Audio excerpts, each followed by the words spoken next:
So you have a rental, but it's not getting full market rent. Not a big deal, right? Just throw some money at the rental and make it look like all the other ones that are getting full market rent. Well, how do you know that dollar spend is even justifiable, or how much do you spend, to get a certain increase? Well, for example, let's say you know the market rent somewhere is 750, right? But your rental is getting 675. What we want to do is we want to find the difference. Now we take this difference and we multiply that by 12 to get a whole year's outlook, and that's $900, right?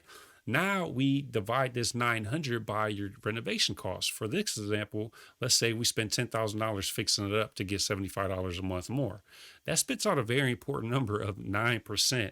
9% on your return on renovation costs is very bad. You want to aim for 20 to 30%, 25 ideally. So maybe it wouldn't have made sense to spend so much to get full market rent. Sounds sexy saying, hey, I'm getting full market rent.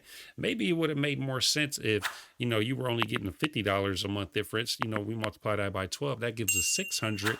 But let's say we just did a very little. Let's say we painted, right? We spent $2,000 on the renovation. Now we're at 30%.